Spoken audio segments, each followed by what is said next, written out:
I'm all into my body fat. Okay. I mean, I hate the way I look right now because I look like a little rat that is.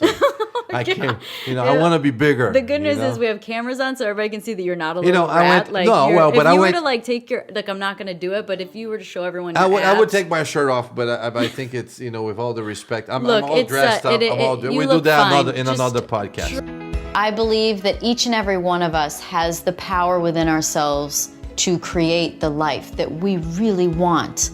And I want to help give you the tools to make that happen. I'm Danica Patrick, and I'm pretty intense. Welcome to the Pretty Intense podcast. Today we're talking to Tony Kanaan, who is an IndyCar driver and was a teammate of mine. So for me, I was really interested in hearing about him as a person in his life. That's just stuff you don't get into when you're friends. You're just kind of going about your life and your work. But I really wanted to dive into that, and so we did. So we talked about balance of that and how to grow as a human being to being a happier person. Tony Kanaan, welcome to the Pretty Intense podcast. Thank you. Actually, the name is pretty intimidating. Do you think that I'm a pretty intense person? Well, yeah, knowing you. Does it make sense? Yeah, 100%. It does? 100%. Yeah. Well, I think thank you. Why? Well, because I don't think it always means all the best things, right? Like being pretty intense can be a little offensive at times. Yeah, scary. Yeah, like you said, scary. But that's a good thing. It's not a bad thing. Sometimes it's good to be scary to people. That's true. That's people true. Back off and they'll look at you a different way. So yeah. Well, like we were just saying before we pressed record. Well, let's face it, I didn't press record. This is not structured. This is like a conversation, and how it's funny to get out of that headspace of an interview like we're so used to doing, which is, this is what you got to say. Mention your sponsors, make sure you plug the race, make sure you do this, and it's, 5 minutes later, it's over with if you're lucky. Yeah. And this is one of those formats where we can talk and people can get a feel for our personality. I've always felt like in racing in particular, it's always been hard to develop huge fan bases for a specific driver because it takes so long to get to know that driver. Yep. Where it's not like, they're not cheering for me because I was, grew up in Illinois. It's not like I have Illinois on my side because of it. You have to get to know somebody through their personality and interviews and, sometimes in heated situations. But whatever it is, that's how you get to know us. So with that said, is there anything in particular you want to mention that's totally anything you've never said before and it would be controversial or... I'm just kidding. You know me well enough. I think I'm pretty transparent. You are. You are. So I kind of wanted to go back to the very beginning of us as teammates. Okay. When I got to know you. And how, you're a joker, you're funny, you boys would play your pranks back in the day. Of course, my favorite one was where you and Dario, who was it? It was you, Dario Franchitti, and Brian Herta all shit in Dan Weldon's toilet. And correct. Wasn't that in Japan? In Japan. And then you cranked the heat? And we took the water out of the toilet. That was the first thing. That's a clutch move. Everybody went. How did you organize that? So that was actually a debate, which I'm not picky about that stuff. So I can go to the bathroom anywhere that I really like. And anytime, apparently? Yes. And wow, that's. I think you have IBS, but but then Dario gets, oh no, I gotta go first. So I'm like, guys, whatever, figure it out. So we emptied the toilet. It's kind of disgusting conversation, actually, and we closed the water knob out of. And then you flush it out, and we flushed it, so it was no water. Oh my God. And he couldn't flush it. Oh my God. And 4 guys went. I was the last one, which wasn't pleasant. Bold I have move. to say, yeah, that's pretty intense. And we cranked the heat on in his bedroom, and we left. So the way I got the key, I actually impersonated that I was Dan Weldon. And in Japan, they didn't know better. Dan wasn't that famous yet, so that's how I got his room key, without being asked for an ID. It was funny. It was back in the day before they needed your blood type and your passport number and everything. Funny enough, the other day I locked myself out of my room in the hotel, and obviously I don't carry my ID with me. I went to grab some ice, and I didn't remember my room number. As you know, I mean, it took me a little bit because we stay when you stay 3 nights in a row in 3 different hotels. Oh, yeah, You're you kinda like, can't remember where you are when you wake up. And she wouldn't give me a key. I said, well, we're probably going to have to go up there with me so I can prove it because you can't. I'm not just walking in here and try. Anyway, but yeah, that was probably the biggest prank. Yeah, so the point of the question in that fantastic story is I don't feel like you guys pranked me. No, but we, Why? like, here's the thing. I mean, you come to the team and you're this little girl and you're strong. You have a really strong personality, kind of intimidating at times. And you're like, is she going to hit me if I do something? But also, we got told that, remember, boys are boys. And I know nowadays, Wait a minute, you guys got your wings clipped? You can totally take it, but we're like, guys, you have to you can do stuff to her, but do not exaggerate the way you guys do Don't to shit boys. in her toilet. Yeah, so, and then, then you just, like, you used to get fiery. So we backed off. We're like, nah, we'll leave her alone. Do you feel like I've tamed down a little bit? Am I more calm than I was when you remember meeting me and in the beginning? No. Good. No. Just about different things, right? I think you've learned how to control yourself a little more, obviously, as years goes by. I think you've learned, but also, nowadays, you probably know that a lot better than me. Once you're in the spotlight, you got to unfortunately think about 3 times once before you really react. And I think back in the days, the good part was you didn't care. You didn't like something. Yeah. You're going to go after that. Well, I mean, I used to fly off the handlebars all the time. I remember the one time I was walking down pit lane, the race was still going on. It was Michigan. We were delayed for like 3 hours because of the rain. And then all of a sudden it was drivers to your cars and we were green flagging 15 laps and it was the second longest race of the year next to the Indy 500. Yep. And I think we sat in the car for 45 minutes before we even rolled off because they were still trying to dry weepers. And I wasn't brave enough to get out and go to the bathroom because I thought, sure enough, they're going to call us to go. And but anyway, and I remember I think I ran out of gas with like 6 laps to go. Yep. And I was so pissed off. And I was like, throwing my helmet down and my earpieces down. I'm walking out pit lane and I kick a barrel and the barrel was empty and I thought it was full of water. And I was like, oh shit. And I picked the barrel up and I stood it up straight because I was like, oh no. But see, I mean, like I said, you probably would do differently today. So I think maybe you haven't changed. Maybe. I mean, I don't think you have. Maybe. Sometimes you go, yeah, I've learned that. You're still going to have a chat. You're still Danica. In my opinion, if we piss you off, you're still going to come after us anyway. Was there anyone fiery in your family? Was there anyone that, like, growing up, you were like, whoa, don't cross? Oh, my mom. My okay. Mom. Oh, my mom. Perfect. I'm so glad that you said that. 100%. Because, so what's interesting is that, of course, like, we know each other really well. I wouldn't even need to, look, there's a research team. And so there's 20 pages of notes on you. And I'm like, oh, cool. I'm going to read them all. So I came across a story about how your mom found out that you were racing. Yep. And I was like, that is the funniest story. And what an interesting story about perspective. So the story in paraphrasing would be like, so you can tell it. Go ahead. So yeah. Obviously mom was always scared about racing and that stuff. And Dad and I used to watch races together all the time. And she's like, don't you dare giving this kid anything that has 4 wheels and a steering wheel. So sure enough, Dad went behind her back and bought me a go-kart. And we start going every weekend, going to the go-kart track. And Dad would make an excuse to say, I don't remember exactly what he would tell my mom. Oh, we're going to go to so-and-so's house. We're going to go do this. So anyway, 4 or 5 weekends in a row, my mom is like, what's going on here? Yeah, well, it was all day, all weekend, probably, like all day Saturday and like Sunday. Saturday from 9 to 5, you know, and you're like, so, but it's funny because you think about it like you said. So your mind, my mom is extremely fiery, a very jealous person. Was always jealous about my dad and like, so like, what are you doing? Where are you going? Paranoid. Yeah, and then all of a sudden. I know that person. I've been that person.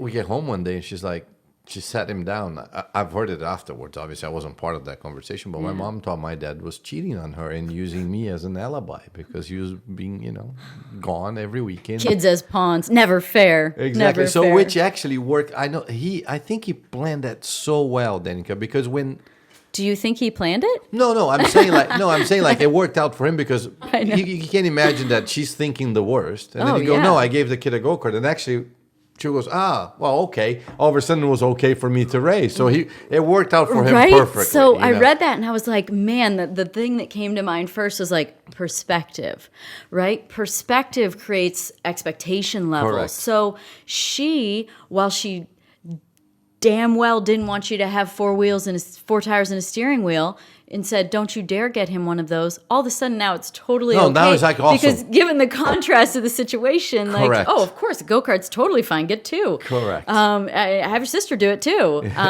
But I found that to be so funny. And that's how my racing started. Actually, Yeah. we laugh about this up until today. My mom hasn't changed a bit. And she's still jealous about me and my sister. And Where does she live? she lives in Rio, in Brazil. So how often do you see her? She comes here 3 times a year. Yeah. It works. Does she come for the 500? So she No, comes, she doesn't. She doesn't What? watch races. She hasn't dear. watched a single race of mine What? ever.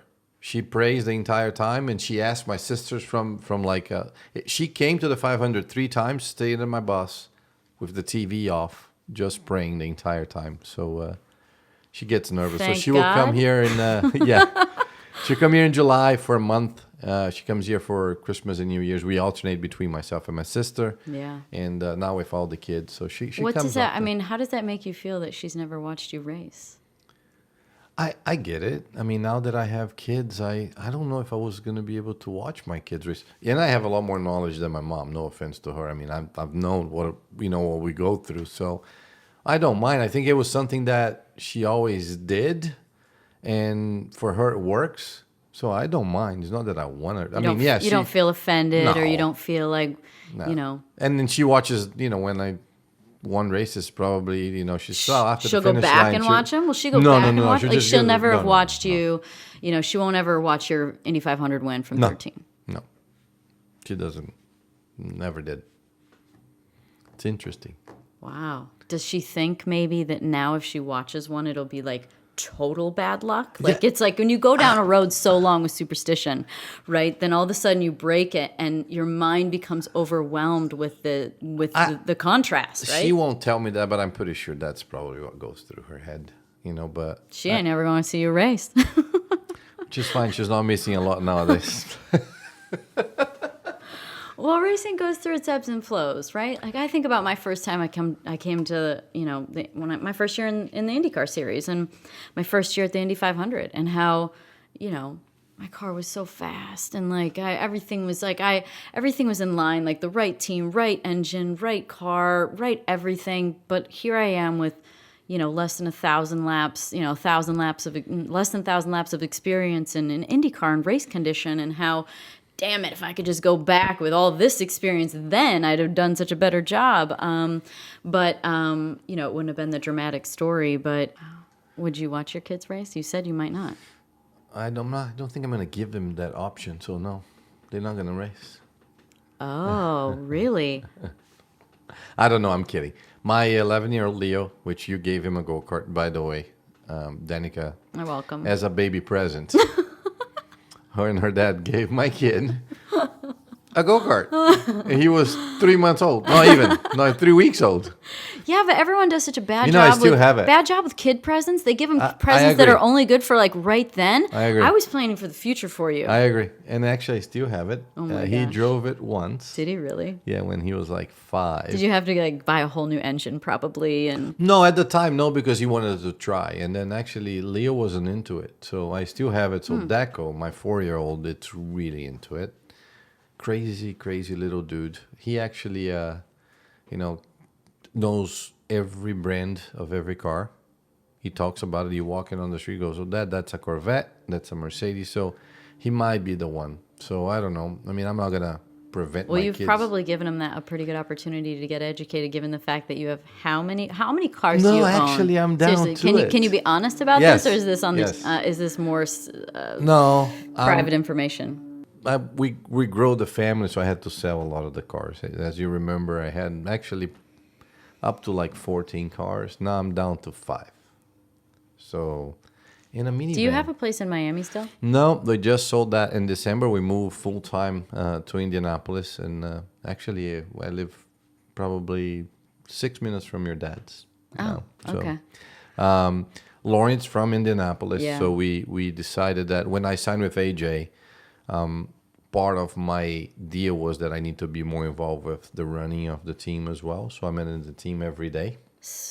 So I never enjoyed that. Yeah, like that I whole mean- part of being around, I did it because like that's what Because you you're had to. expected to do. But I didn't.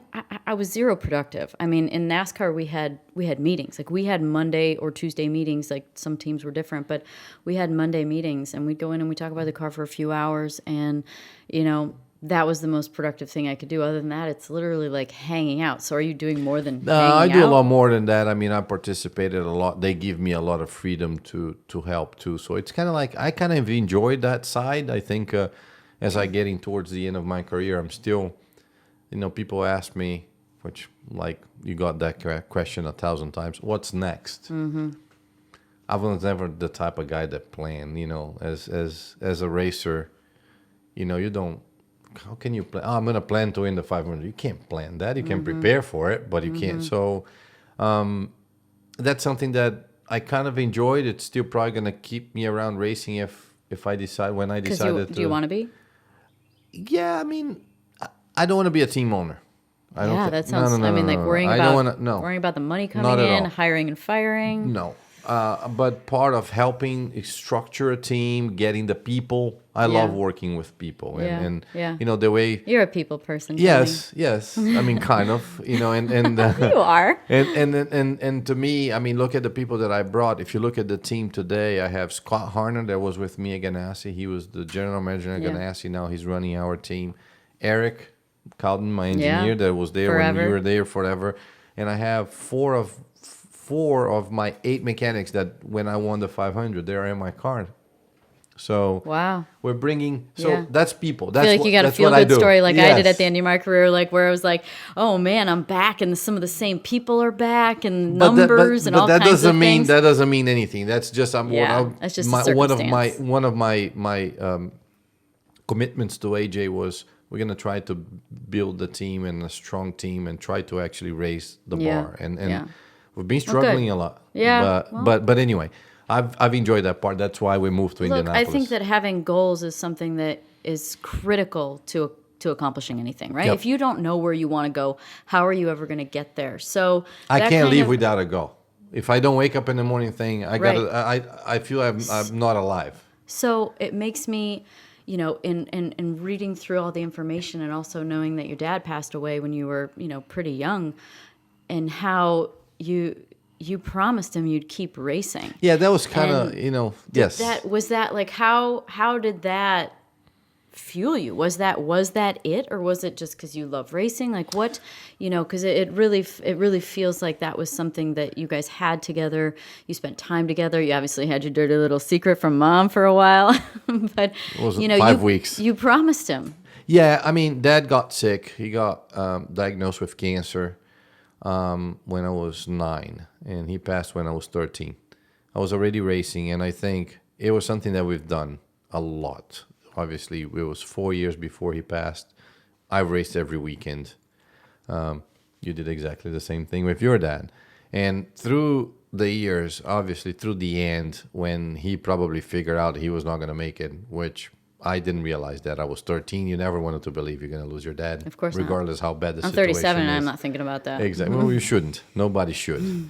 But he kind of like prepared myself for it. Says, hey, if I'm not around, eventually you have to take care of your mom and your sister. And I think you're really good in what you do. You shouldn't give up racing. And he was in the hospital on a Thursday. It was just a Thursday night. Races are always on the weekend. I had qualifying. I had a test on Friday, qualify Saturday, and race on Sunday. So I went to see him in the hospital Thursday night. He wanted to see me. He asked my mom, can he go pick him up? And we sat down. He was totally fine. I mean, obviously extremely weak from the chemo and everything, but he was talking or we're chatting, and he goes, promise me one thing. I said, yes, whatever you need. What do you want? And he says, he will never stop racing regardless what happens to me. Never, I mean, you know what I mean. Never. Of course, yes. I can race until I'm 70 years old, but I'm almost there. Well, you're on your way. Exactly. I knew you were going to do that. So I said, okay, then, of course. And I didn't think anything of it. So I went home that night. He passed. Oh, my God. So I woke up. Mom was home, which was extremely unusual. And I'm like, what happened? So she sat me down. She says, look, your dad went to sleep and what a beautiful way to go. He started to have some, he started to get delirious. He was really weak. And his two last words, it was Tony and the go-kart race. I was like, wow, okay. God. I woke up and I went to the track. I went to the track and I tested. I qualified on pole and I won that race on Sunday. So in Brazil, the service, the way it goes, it's really quick. We don't do here. Like I learned in America, it takes a week, right, for people when they passed. And in Brazil, it's kind of like you want to get that done so people stop suffering. What did they do to the bodies in Brazil? We do the same thing, but it's just quick. Like he passed between Thursday, so it was Friday. Yeah. They prepare the bodies, they do the service Saturday, boom, bury them on Sunday. So I've never I didn't go to the services. I didn't want to see it. I didn't believe there was anything that I wanted it to see there. I didn't want to have that image of my dad laying in a casket. Looking different. The last time I saw him, I talked to him. So I went and I raced, and I won the race. So that trophy, my mom still has it in her nightstand. It's a little go-kart, obviously, trophy. And ever since, yes, I think a lot of the times, because from that time on, it wasn't just pretty, right? I mean, you have times that you want to give up. You have times that you're like, why do I do this? You have times that you go, my first question, you have a tendency, hopefully, like I said, I ask myself why, right? If people believe in God or not, I mean, I do, and then I would ask God, why me? And then it was very naive or very selfish for me to ask that. But, you're 13, you're thinking about it. And then you go beyond and say, you know what, I promised him that, and I think I'm good in what I do, so I'm going to keep going. And then every time I had a hard time that I thought about giving up, I remember that I promised him I wasn't going to. And that's why I'm here today. So hopefully, wherever powerful. He's at, that's super powerful. That to me is... there's a big old word called, neuroplasticity about like retraining your brain. And every day or every difficult time turned into a shift in power because you went from a negative to a positive and you remembered what you promised and you said, I'm going to do this. And instead of like going down a hole and not being able to get back out, you said, I'm going to do this. And like, that is a powerful thing that I feel like is applicable in any situation with any person is having that and telling yourself you're going to do that. It's like, I'm thinking of a funny story of like the very first time, no, it was the only time I think maybe you drove my car. It was at the 500 and I was super unhappy. I'm like, this thing's a piece of shit. It's horrible. Anyone can get in this car and it'll be horrible.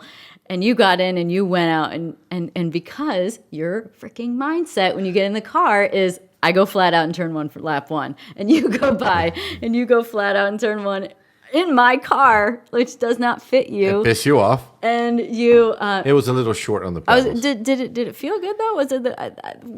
Well, it was two things, right? Like, I had... I just want to make sure that I wasn't wrong. No. No, you're not. And then again, I mean, you remember, the relationship we had in that team was extremely unique. I think I can say that. Yeah. And you maybe it was very... We worked together. Yes. And it was two things that went through my mind. First of all, I knew you well enough, and I knew you had to build your confidence. And then I knew if I had to go through turn one flat out, I was going to piss you off so bad that I didn't matter how bad that car was, you're going to do it. So I also had to but I said, how about if I crash this freaking thing? I'm going to have to give her my car. But as soon as I left the pits, and then the cars had the same setup, I knew it was in your head. Obviously, I had more experience than you at the time. And I was like, there is no way. I mean, but I'll give her the benefit of the doubt. But obviously, you leave the pits, you go to turn 3 and 4 with my experience, and I said, you know what? It's not that bad. And I went flat. And I know you did. But that's your mindset. And by the way, thank you for that. You are. Anytime. And I did. I went out. You take me enough in your life. You don't have to. Magically felt much better after that. You must have tuned it right. Must have got the tire pressures right. But that is your mindset. Like, I feel like when you get set on something, you do it. What's the next thing? Like, what's the next do it? And that's what I'm saying. The next thing is I've never, the way I grew up was always, with whatever I put my mindset to do it, which you can relate to that because I know you've done it, you prove it. You made it in a very tough sport that at the time it was a man sport. I'm going to do it. So what's next to make this team competitive? And I've been taking a lot of heat. It's funny that we're talking about this because you took a lot of heat in your life. The bigger you become, the more critics you have. Mm-hmm. And it's my mindset. I really no disrespect to anybody that has an opinion about me. You're totally entitled to it. He's washed out. He's 44. He can't drive it anymore. This is my mindset. This is what I want to do. I respect your opinion, but I really don't care. This is what I want to do. If you still feel like you can get up on that horse and go 240 miles an hour, then damn it, you can. Exactly. Because the day that you don't want to, like when I got towards the end, like I look back now and I'm thinking, Haley, who's worked for me forever, Haley, she sent me a 1-year post photo of me standing by the car with my sister's little girls, and I sent a message back going, I'm so glad it's not, I'm so glad it's 2019, because it's scary as shit. I mean, you haven't arrived at that place yet where you're gone from it, but what we did, what you still do, it's crazy as hell. It is, but I don't know any other way. So basically, I was having, more and more as the years go by, you have those type of conversations, either in an interview or at home. Lauren's like, dude, you have 4 kids. Yeah, what does she say about it? We have, gladly, thank God, we have more money than we thought we could have. We don't, It's not about the money. It was never about the money. Which is why you're successful. Yeah, I never thought about that either. Yeah, we're like, I'm going to race because I want to be rich. That was... You're attaching yourself to the wrong outcome to manifest that to happen. Exactly. So I said, it's one of those things. The day that I wake up and I think like you said, the shit's so dangerous, I don't want to do it. Mm-hmm. I'm probably gonna stop. And the question, I just had this conversation last week with her because we're getting to a point that she's like, but when is that? So, no, she asked me, she says, well, how about, what are you planning? Are you doing like DP did? We call her DP because, anyway, would you announce your retirement and go through like a season that everybody, I don't know, I'm very emotional. I went to your farewell party and I was crying myself. I was bawling. No, but not as much as I would probably even be able to speak. So I said, I don't know. I haven't decided that. I don't think I might wake up. I don't know. I might wake up tomorrow and I'm going to say, this is my last race. I don't care if it's 3 races to go, 5 races to go. If I feel like I'm not doing this, I'm not the type of guy. No, I'm going to sit there and then drive at 230 miles an hour just because I have commitments to people. It's so you stay like you have, and I'm sure like me, like you just stay attached to this process and you stay attached to the job, and it is what it is, and you're moving forward. And I mean, I can't even say that I got excited about the season to start because I knew it was coming. Like, yes, I'm happy for it, but it's not like I'm like itching to get back in the car again. And so when in 2017, when my sponsor left, which, you've been around long enough to see me. Twice. It happened to me twice. I haven't, like, that was a new problem for me. And so you get I, for the first time, was faced with this scenario of like, what if they just fire me? What if, especially NASCAR with gigantic budgets, like what if they just let me go? And then I had this rush of feeling of like, I'm not ready. And I'm telling you, it felt really good because I didn't think like that. I didn't think like, oh my God, I'm excited, I'm ready, let's do this. Oh, racing's the best. But because it was comfortable, right? It was comfortable, and then there was no challenge, right? And also, you get put in that squeeze position where you're like, what do you feel? And I felt, oh shit, I'm not ready, and it felt really good to feel that. But here's the problem: it planted a seed, and so. This is my experience in retirement anyway. That's good. I'm getting that. Yeah. But it planted the seed of like, but like not just like the idea in a distant way and not feeling into that, because that's the magic of like feeling into something. Like you feel into being successful or winning or retiring or whatever. You have to like feel the emotions and imagine your life without it, right? So I started imagining, where would I go? What would I do? Where would I live? What would I, all these scenarios running through my head, these like further scenarios than just the concept of retiring. And I was like, man, that's not so bad. But that's why I looked at it, and I talked. Obviously, I'm talking to you. I talked to Michael Andretti. I talked to Leo Jr. about it. I talked to Tony Stewart about it, just as a casual conversation. Yeah. And I'm not afraid of that. And in a way, I'm not the type of person that, like I just said, I'm like, what's next? I know I will find something. Yeah. So to me, it's still, I think, through the years when I had, you remember, when I left Andretti, my sponsor left and they fired me, and I had 5 years into my contract and I had to go and figure it out. So I went back home to Brazil, found a bunch of sponsors, came back, and you still wanted it. 3 years later, I won the 500. Yeah. And then I went to Ganassi, which was a big team, and like you were like a lot of pressure, the champion, and I had a tough teammate, Dixon. I mean, deal come with on. Chip. And Chip, and the pressure got into me, and the pressure to perform. And then I think, to be honest, during those 4 years, I've thought about retirement, because I was getting beat, not just on the racetrack, but mentally, and people are trying, well, this is how you got to drive like Scott Dixon. This is the car Dixon drives fast. Ugh. How can you? I said, guys, let me put it this way. If I was able to just copy what he does, then it will be easy. Or any team that has a good car, everybody's going to what? We're going to fucking, we're going to freaking. You can swear all you want. Finish 4 guys. Say whatever the fuck you want. Okay, thank you. So, and that really got into me. And so my last year at Ganassi, I told Chip in his face that I knew I didn't do a good job for him. And then I shouldn't be there because for some reason it wasn't clicking. And that's when it was, what's next? And I'm like, do I want to keep racing or not? And then I meet AJ, and AJ says, hey, come on, let's build this team. So that's my fire. So you had a new goal. It's a new goal. It's a new goal. It's a team that has finished that last in the championship. Right. Now we're getting the sponsors getting excited because they're getting you're like LeBron in Cleveland when he came back. Yeah, He's like, I'm gonna do this. I hope I can do that. But it is kind of that. You know what I mean? Like in my mind was like, you know what? This is what I want to do. And then I remember because Larry Ford came to me and says, why you want to race for me? Like you're Tony Kanaan. I'm like, exactly. I'm just a normal race car driver, and I want to make you guys successful. So last year, you were there, and we led a bunch of laps at the 500. And they were thrilled. So basically, that's why I'm doing it. So yes, do I love racing? 100%. Do I feel like you sometimes that, man, I got to travel. Man, I got the hotels and the buses and like... I have to the police bullshit that goes along with it. The interviews, I have to police promos, myself. Exactly. Hey, don't forget.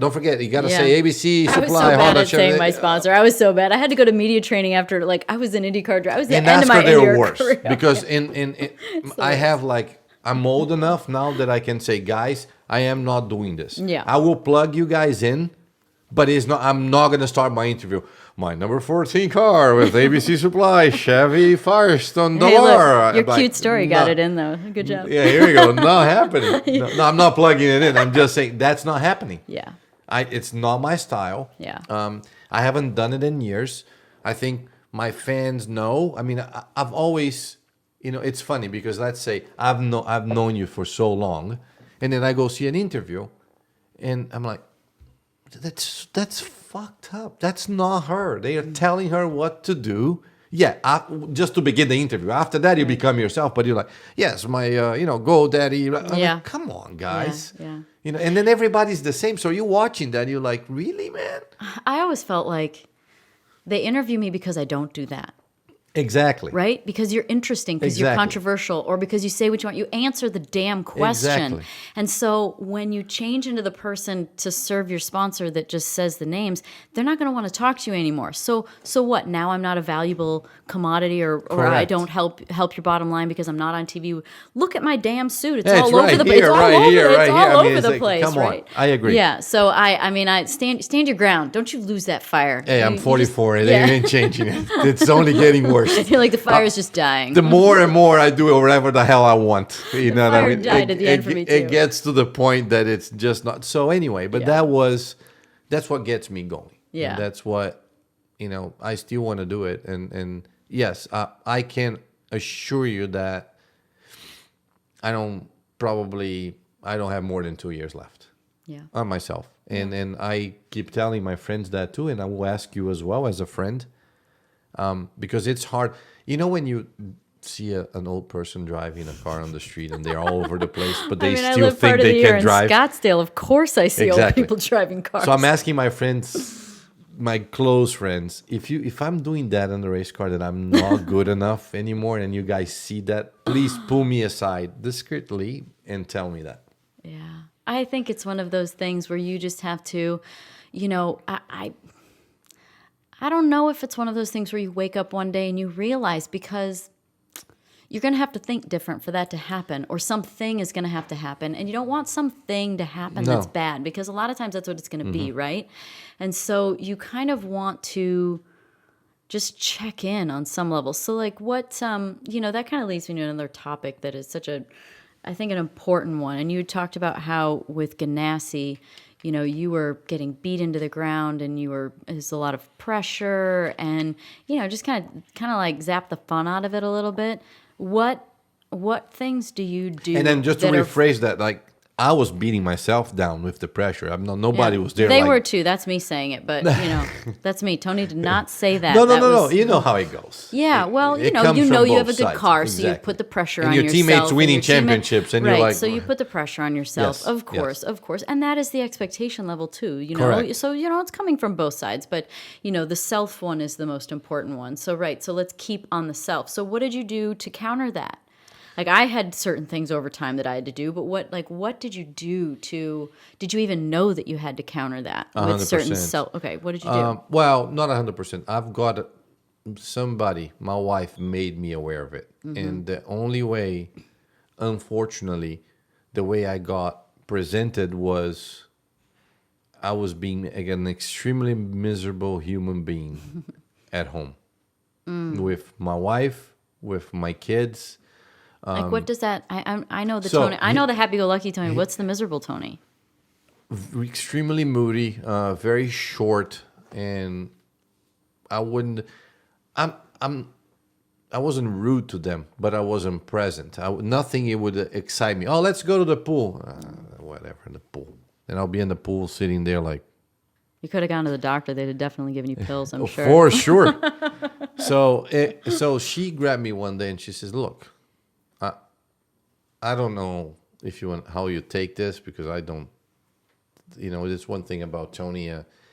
I will listen to your criticism, but that doesn't mean I would accept it really well. I don't like it. I'm working on that. But so anyway, we sat down and she's like, just look at you. She went all the way back to my childhood, and look what you became. Look the family that you have. Look what we have. Mm-hmm. Look at your kids. And so I'm not saying for you to if you don't want to be grateful for that, it's totally fine. It's your choice. I'm trying to show you so you can look around and maybe you can see some happiness. You're not, the way she put it touched me so hard. She says, we're okay. The one that is not okay is you. The one that is missing, it's you. We're not missing anything.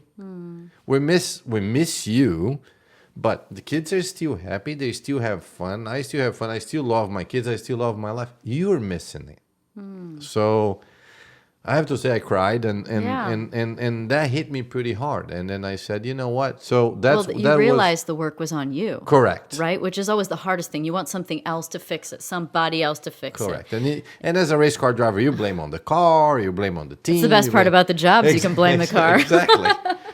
So, like, it's not like So basketball what or did you football. If you do? threw a bad Yeah. ball, You threw it like you hit it's your fault. I'm like, no, that was my guy that didn't give. You can't do that. So anyway, so the racket's the same. It's supposed to hit the ball that's the same that goes over. It didn't make it over the net. I can't help it. So I said, all right. I thought about it, and then that was probably the first time that I said, do I need to give up racing to be happy? That was my first question. And a follow-up right after that says, well, no, because I'm not happy because my racing is not good. So where's the balance? And that's when I decided that I was not going to stay where I was, although I had good friends there and became really close to Dixon. But it wasn't a good environment for me. It was putting a lot of pressure on myself, but I wanted it to keep racing. But at this time, at this point of my career, I had gone from winning the 500 to one of the top teams in IndyCar with a teammate that it was extremely tough, extremely talented. It has won 5 championships, 3 since I signed. Whose nickname is the Iceman. Exactly. So I wasn't really getting hired by another top team. I'm 42 years old. You basically You're raced for done. all but one of them. You're just like, guys, Tony, you had a good one. Thank you. No, you had a great one. Even if you stopped then. Thank you. Great one. Realize maybe. So I'm like, all right. So, and I looked around and I said, well, what's next? And then I said, well, that is AJ. Same thing I did with KV when I left Andretti. We built the team. And so I signed a 3-year deal with him, which is I'm in the middle of my 2nd year. And we're talking about maybe an extra one, and that would be it. But I knew for a fact when I signed with him, that was going to be my last contract. So, are you telling me that you found a new goal?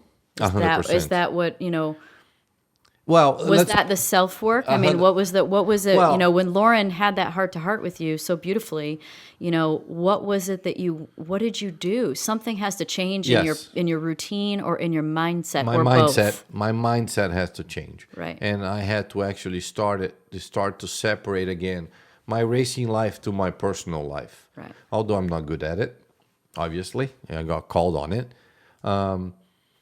I had to find a new goal in my profession to be able to be happy on my personal life as a transition, because I don't think that's right. And then you should separate things. Sure. Although I'm still allowed to come home and be mad at her or mad with her and say, please just let me be mad, because I can't be mad at those guys because With I'm a gonna get caveat, you fired. can say anything you want. It's like, with Yeah. all due respect, anything. And she's like, yeah, go ahead, let it go. But Yeah. I had to relearn how to enjoy my life, even because you go from winning a lot of not winning, and then you questioning yourself. Of course. Right? Is Oh that my God, me? you questioned yourself? It's like, I mean, am I good enough? Because everybody's saying I'm not. So. but that's not true. But it is easy for those thoughts to creep in when things aren't going as well. You think to yourself, well, is it me? Have I lost something? You do, right? you And do. then you go down that whole rabbit hole on yourself, and that's a dangerous place to go because those are such negative thoughts. It is. So then you obviously started thinking positive. So the first right? thing You I started saying, did- like, I'm Tony fucking Kanaan. I am amazing. Correct. Right? But That's what I actually, always said the about only myself. thing I've did was I didn't know how I could change that in my job, because if I was going to rely on results, I wasn't going to the right team. Let's face it, we're building the team. So the results were not going to come.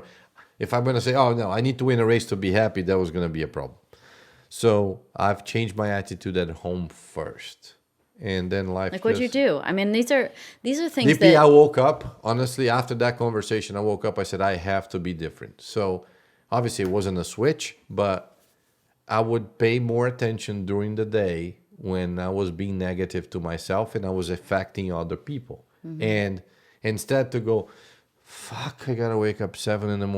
and these kids are gonna be yelling, they're gonna be crying, they're not gonna eat their breakfast, and they have to brush their teeth. Then I gotta put them in the car and I gotta take them to school, and they're gonna fight who's gonna open the door of the car. And you go, you know what? And Laurie is completely the opposite. You know my wife. Yeah. You've known her so since sweet. the day we met. She laughs about everything. The kid, they threw a cracker through like the table. Ha ha. Well, I'm like, you can't do that. Oh, look at the new artwork on the wall, honey. Relax, man. So I've started to learn that and enjoy more, even the bad stuff. You know, like okay, well, because honestly, we get spoiled. You know that. Yeah. We become celebrities in a way. Everything works. We get to a restaurant, we don't wait. Yeah, we sure. like, oh my god, this and that. So I'm like, I want to become a little bit more normal. Which moving to Indy wasn't a big help because everybody knows me here. But Yeah. so I started to enjoy that. And eventually things started to change and I start to see good things on that. And then I start to enjoy my work and I start to enjoy being at home and look at myself out. So I think we kind of get carried on and look back and see, you know what? What about the people that wake up 4 a.m. and have to do that and still go to work for 10, 12 hours a day, like, I don't know, behind a counter, or they hate their jobs. With no windows. No, and nothing. something And then like they that come where- home and they can't make ends meet at the end of them. I'm like, Yeah. just all that came. Yeah. And Yeah. it's like, to me, and then I went back to Brazil. We're talking about 2 years ago. Ever since that conversation, and I do a lot of charity things there, and we have a foundation that we help kids that have no moms and no dads or got abandoned, and we do Christmas for them, and we buy a bunch of the gifts, and then you start getting back. You Yeah. just get that stuff back, and you go, you know Well- what? I don't have it that bad. Just because my racing is not okay. But you have to see it, right? You have to go. Yes. The first step is identifying. So you go, oh, I get to. Oh, it might be a wonderful day. Like back in the IndyCar days when, things were a little relentless for me too. Haley and I had this whole kittens and rainbows thing. I don't know if you ever heard about it, but we were like, she'd knock on the bus door to come get me to do interviews before we'd go to the trailer for meetings. And she'd be like, hello, good morning. It's kittens and rainbows today. And we'd just like ham it up, and not because we were feeling that way, but because we had to force ourselves to feel that way. So the first thing is like, you can either fake it till you believe it, which really does work, or you can identify the times where you're being negative and flip it. And then through that repetition, you probably naturally were just in a happier state because Correct. you trained yourself to switch it, so having the negative is fine, but you have to recognize that you had it, then switch it and think, oh no, I get to do this. My life is wonderful. And then over enough time, it just gradually becomes the dominant emotion. And I think that is two things. One is you look at yourself and you go, how bad you really have it. We're in a sport that is extremely selfish. So you become selfish. You think everything it's you, and you start, you get married or you have a boyfriend or you have a family. Then you go, well, it's not all about me. Yeah, that's Did what kids change that a lot for you, do you think? Or was it more like life experiences? The or kids they did- say kids are. I don't have kids, The kids did change a lot because, they're innocent people, especially when they're little, and they tell you the truth right in your face. So sometimes you get home and you don't have time to debate about that race because you're just there, looking, or you go watch. I don't have time Or for you come that home, they're anymore. like, "Daddy, it's so good to see you." And Exactly, You're and they hug you. And hey, you want to play choo-choo train with me, or you want to? Then you go, it's yeah, not- and then it goes. It's it not goes, like you said, "Did you see how I did today? Exactly. Are you sure you still love me?" Of course not. So the other day, the best line my 4-year-old told me the other day says, "Dad, when you didn't used to suck," because he hasn't seen me win a race. It's been 4 years. So I said, "Yeah, my Danica, when God. I didn't used to suck, we used to win a lot of races on the green car, right?" I said, "Yeah, correct, correct." The 7-Eleven car. Here you go. But that keeps you. You laugh and you go, yes. So Right. that it's nowadays it's. I'm not saying I don't have bad moments. I don't want to sit here. And Yeah, say, no, that's oh that's my being God, human. it changed my life. And Well, if you never have a negative thought, but I then go to the you're track and I a monk enjoy. living in a And I mountain. think because I know I'm getting towards the end. Yeah. I'm trying to enjoy every moment. So yeah. we came here today. Yeah. I'll give you a perfect example. Yeah. My guy, Benito, it's your Haley. It's been with me forever. Yep. Messed up the date. So, 3 years ago, he would hear all day long. I'll be mad. I would be like, so we sat down. You're in here. You're actually, because you're not supposed to be here. Yeah. I sat with David and we said, oh, here we go. Let's do this. I actually had Deco with me. He wanted it to meet you. I'm but then so bummed that he didn't come fine. back with you. You'll see him. But Okay. he said, Dad, I don't want to go back. Oh. Because he was watching. He's so an honest. iPad, He's you like, know. no, this He is better, man. He is. Home is better. I want to play with my cars. I said, go ahead. And I said, all right, well, can we do this? Can we arrange? Let's go back. Well, and I come back in an hour. Yeah. If it was before, I'll be mad. I'll be yelling at him the entire way home. You fucked up. We can't do that at this point. Whatever, man. We're still having a great conversation. I have 400 other things to do after this because we got to go to the Speedway for some parties. But I've learned. That's awesome. Again, it still gets to me sometimes. Of course. But it takes a lot longer nowadays than they used to. Well, that's a beautiful flow. And you kind of just never, and it's like a common word that I think to myself is flow, because it's those times when things don't go right that either, oh my God, you have a fantastic story, or it leads you to a place that you wouldn't have been, or you maybe, it's the whole butterfly effect or sliding doors sort of Correct. thing where, if this didn't happen, these others wouldn't. And you just have to respect that dynamic in life, and that, it's all leading you to where you need to go. And of course you have to do your best, right? Like Benito will definitely be double checking the trust me, he European felt versus extremely bad, American dates of 4.554. But trust me, I think he felt more bad that I actually said, Manny, it's all right. You're allowed to make a mistake, but please don't do it again. Instead of yell at him and just you'll be double check pissed. And it. I would be talking to him for 2 days, which had happened before. Trust me, our relationship has improved as well. Yeah. As I'm pretty sure you and Haley get into each other. Sometimes she makes you do things that you don't want to do. I think she said the other day, I was arguing with her on something a little bit, and she goes, DP, same team here. And I was like, shit, that's right. I'm yes, working of course, for you're on you. my It's side. not like Benny says, I mean, if you don't want to do any interviews, not my problem. It's not going to change my life. You think about it. Yeah. So. Yeah. Yeah, I mean, Wow. I've learned how to relax. That's so good. So, one thing that I do to relax, that I love for me, and I'm maybe you're the same. Like, I love working out. Well, I do. You know me. So but I've never, like, there was one time we were at the gym at the same time. It was at where was it? Over off of it was like St. Vincent. No, it was at the Speedway. Remember? In the Speedway dungeon, gym, in the dungeon. basement. Yes. Yeah. Yes.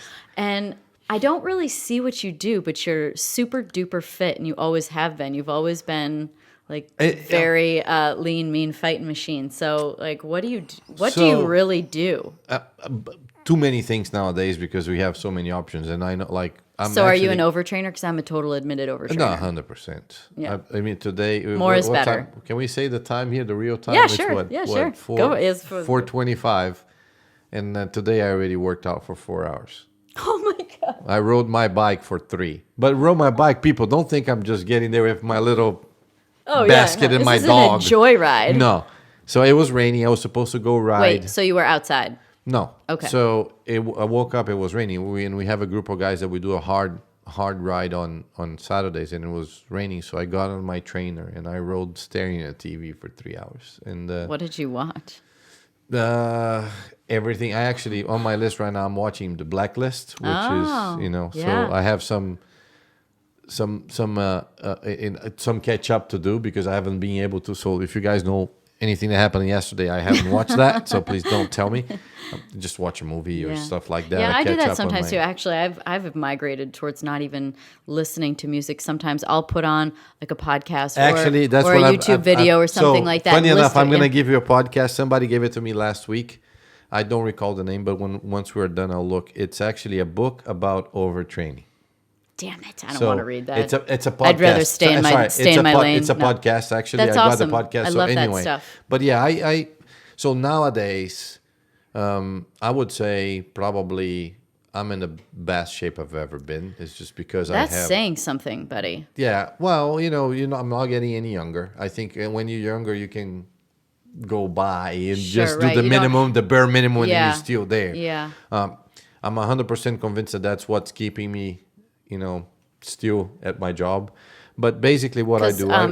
by the way, having been gone from IndyCars for 7 years, And How coming hard back was last it? year. Oh my God, that shit is so hard. Exactly. Oh my It's God. getting I harder. couldn't turn the wheel the Yeah. first day. When I had to do the refresher, I was like, oh my God. And you're not the type of person that you stop working out. It's I am more fit than I ever was when I drove Indy cars, for sure. I do CrossFit.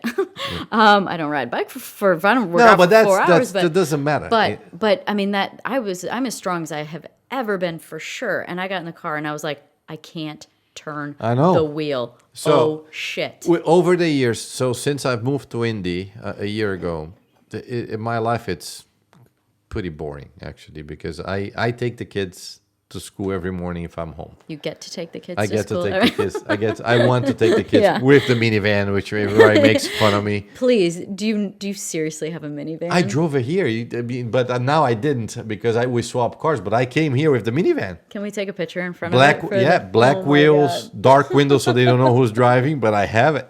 You know, it's a little. Because the most popular question to ask a race car driver is, what do you drive? We have a minivan. So, the fun things to answer are like, I've got a Lamborghini, I've got a Ferrari. But the other fun answer is I have a minivan. I do, and actually, You can't go in the middle. Like, the Tahoe's not going to do the trick. But I have to say, You're gonna people, need to say minivan. I don't think you. Obviously, you don't have one, but they do not respect you if you drive a minivan. If they can't cut you off, they will cut you off. If when you're coming, like you're gonna you're fighting for a lane, they go, shit, it's a minivan, I gotta get ahead of it. And then they will do whatever they 100%. can to chop you off. I'm like, what's so I'm driving Indy, I drive the minivan every morning. And then I drop the kids at school and I come home because it's really close and I'll swap cars because And get into your Ferrari. No. I get into my Tahoe. I love Tahoes. But we swap because actually I go to the gym and Lauren actually picks them up because the kids are still small. They're little, so they only go to school for 4 hours. 11:30 they're out and I'm still at the gym. So, but my life is, but anyway, I get on my own car and people don't do the stuff that they just did to me 5 minutes ago. So it is it is something about the minivan. I take the kids to school around 8:00.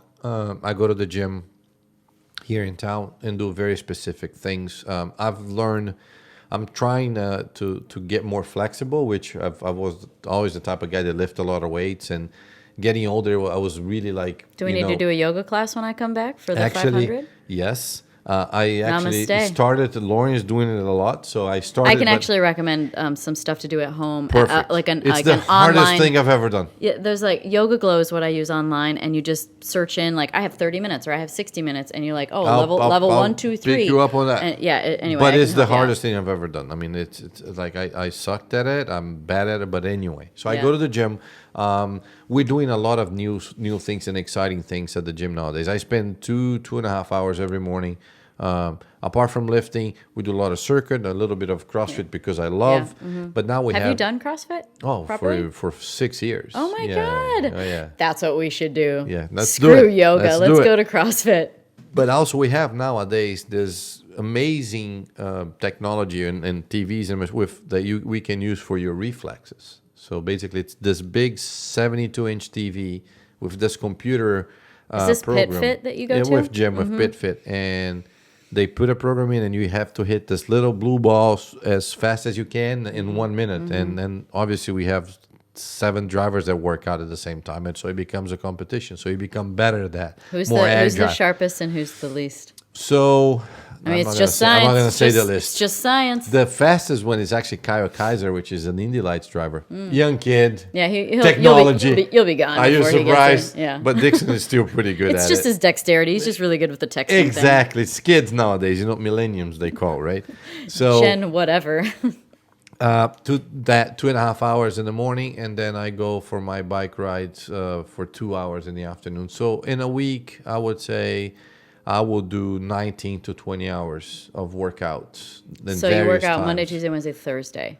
If I'm not racing, every so day. do you ever take an off day? No, the off day will be something really easy, like a yoga stretch. Yeah. Or a easy cardio just to keep Yeah. it. We call the active recovery. which is the just really biggest code bullshit for ever. it's just code for I don't want to do nothing. It's not good. Actually, I have to say that's why I'm listening to this podcast of the recovery, because I don't believe that my body hurts if I don't work out. Like if I take a day off, I wake up and I don't know, probably it's in my mind, but I feel pain here, there, or at my age. Well, thoughts become things. So look, I mean, there's a lot worse things to be thinking than 100%. Than oh man, if I don't work out today, my body won't feel good. But you know, it's just you get used to it. I've done it all my life. So you lift heavy weights then? I mean, you've always been really muscular. Twice a week. Yeah. Twice a week. Yeah. So but that's because I like it. Yeah. Right. So the way I structure my workout is, I gotta do everything that I need to do to be able to drive the race car, because which is the core, the shoulder, the neck, you know, the stretching, reflex. Yeah. So that's integrated to every workout I do. Got it. But once that's done, then what's fun? So what's your love then? What's cycling? CrossFit and what? cycling. Oh my god! I had no idea this burpees and you know all the stuff that I so then I do that just because you know, for fun. The cycling, the triathlons, I do a lot of triathlons. I still squeeze some swimming and running during the week. Back to CrossFit. So what are your favorite moves and what are your least favorite moves?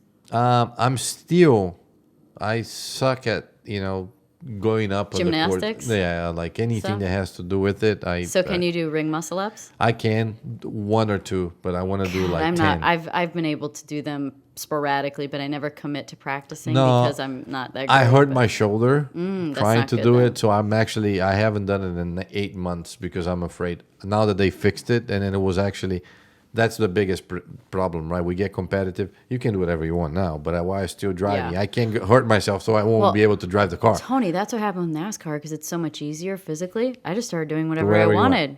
Yeah, because I didn't need to be recovered for the weekend because it just didn't matter. Jimmy Johnson, I'm like, Jimmy, how can you run 20 miles before you get in the car? He's like, why? Because it's so easy. Yeah, you do that before you drive an IndyCar. You can't wake up in the morning. Maybe that's not super duper smart. No, like I when understand. it's Richmond and it's really hot out in the summer, and then it's but yeah, I mean from a muscle. But we can't do that in IndyCar. Can you drove it last year? I mean, that is Dude, like when I drove IndyCars, I was afraid to hold a magazine for too long and flip the pages because my forearms would be fatigued. Like I was super careful about overworking and being recovered, and with NASCAR, I didn't have to worry about that. So I can't wait to see what you look like after being out of the car for a year. Yeah, it's you know, I don't think I will do what you did. I don't think if I'm not driving, when the day that I'm driving long enough. So you think it's just going to be ice cream and walks? Oh, that's it. That's it.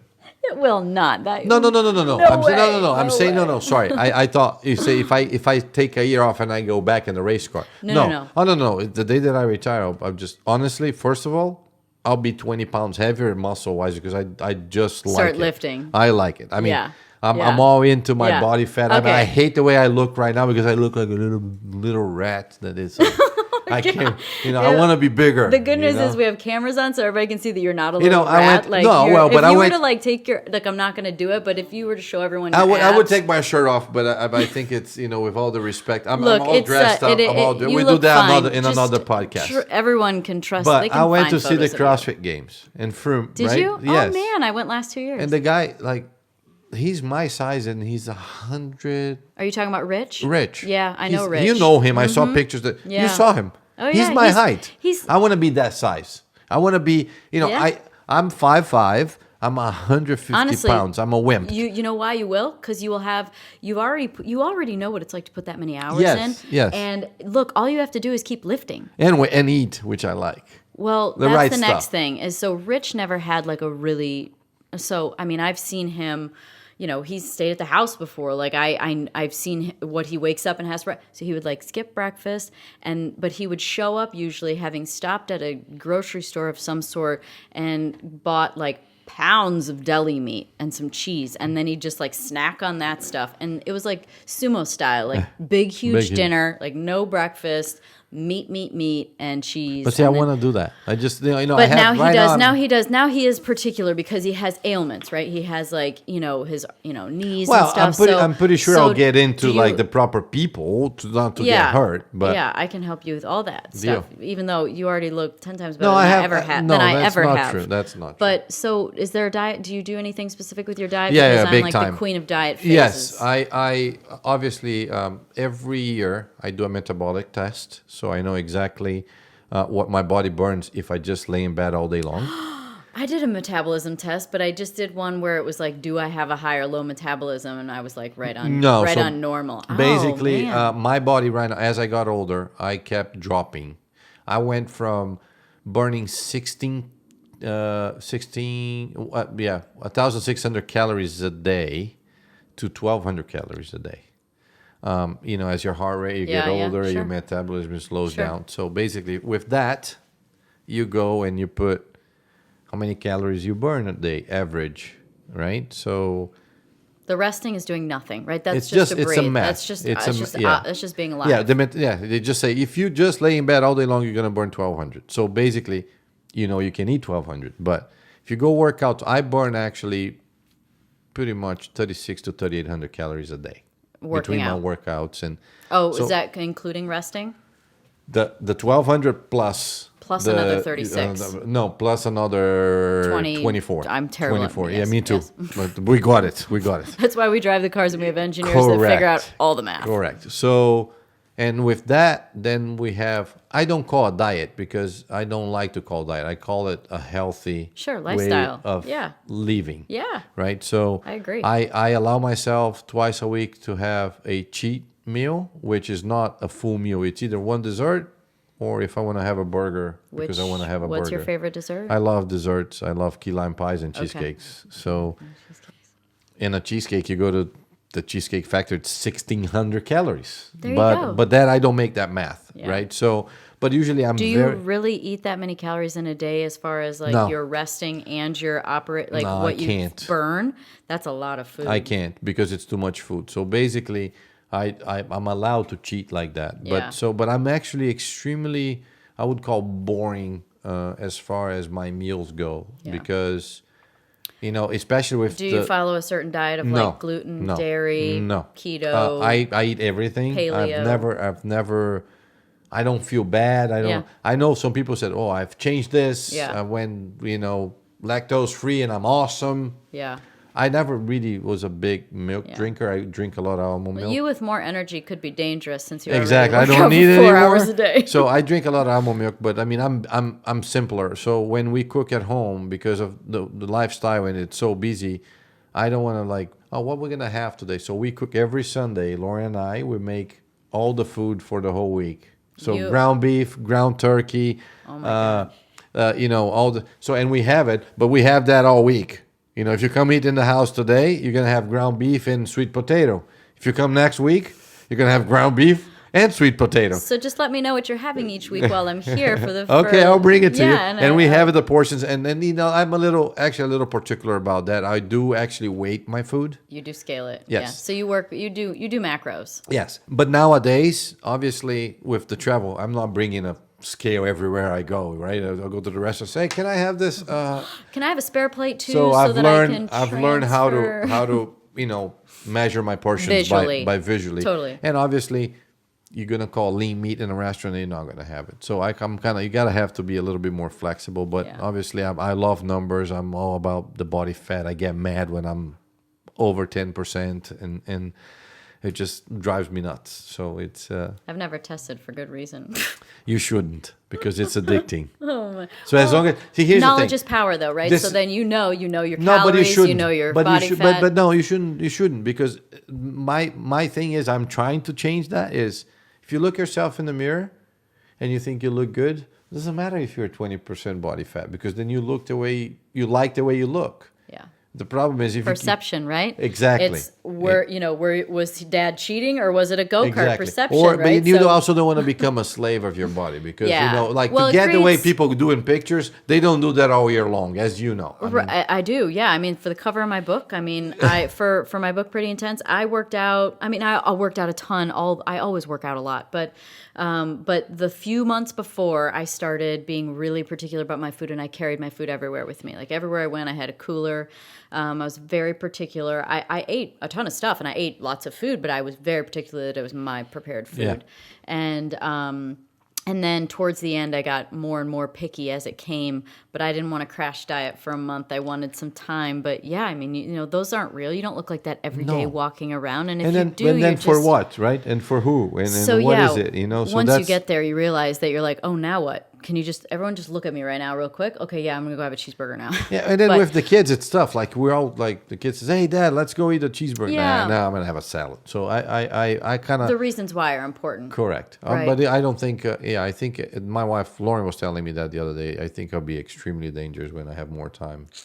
To look at all that stuff a little more hardcore. And we're going to work out 7 hours a day instead of 4. All right. Well, I know I've kept you for a long time, so thank you so much. Oh, you're welcome. It was my pleasure. Thanks chatting. for being. I mean, I like to be the first one. You're by mistake, but it happened. That's okay. See, that was all by nature. It jumped right into it, and especially with someone so great as you, and someone that's accomplished so much, and we share so many stories, and obviously we share a love of CrossFit, which I didn't know, and anyone that does CrossFit, it's like a cult. We all know that. We're on it. I mean, we can see it in our hands. Mm-hmm. Yeah, after I did my workout program actually this year, the first 3 months of the year, so getting back to it, I was telling my friend at the gym the other day, I'm like, yeah, my hands have to get reacclimated. She's like, ooh, I bet. So anyway, well, all right, well, Thank you. I guess I'll see you at the gym maybe. No, let's do it. We'll do a workout. We'll do a WOD, right? You're gonna kick my ass, but it's you fine. make one up and I'll make one up. I can promise you it's gonna have a lot of burpees. So we'll be surprised. It'll be like